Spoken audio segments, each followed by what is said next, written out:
২৬ ফেব্রুয়ারি শুরু হওয়া বইমেলায় এতদিন পাঠক দর্শনার্থীর সমাগম অন্যবারের তুলনায় কম দেখা গেছে। তবে আয়োজনের নবম দিনে এসে কিছুটা কাটল সেই দশা। ছুটির দিন হওয়ায় গত কয়েকদিনের তুলনায় বাংলা একাডেমি প্রাঙ্গণ ও সোহরাওয়ার্দী উদ্যানে বইপ্রেমীদের বিচরণ বেড়েছে।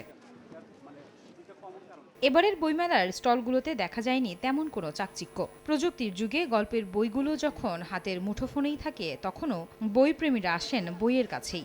নতুন বইয়ের ঘ্রাণ এখনও মুগ্ধ করে তাদের। তাই তো রমজানেও নিজেদের পছন্দের বই কিনতে বইমেলায় দেখা যায় সব বয়সী পাঠকদের আনাগোনা। বইমেলায় এসে খুব ভালো লাগছে।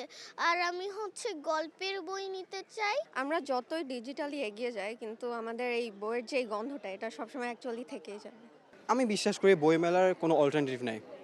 সবারই বইমেলা আসা উচিত, কারণ এটি হচ্ছে ইটস এ ইউনিভার্সাল অকেশন। আমরা মা বাবা হিসেবে যত ওদেরকে বই মেলায় আনবো, বই দেখবে, তো দেখে দেখে ওদের আগ্রহ বাড়বে। এদিকে নানা চ্যালেঞ্জের মধ্যেও বইমেলার আয়োজন নিয়ে খুশি লেখকরা।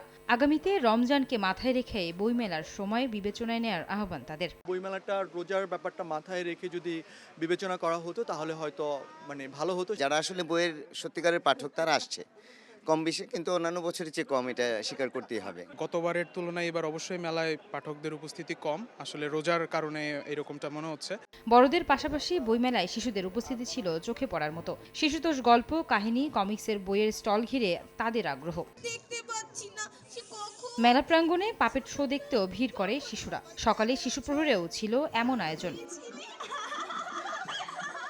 আয়েশা সিদ্দিক, সামিয়া, সময় সংবাদ, ঢাকা।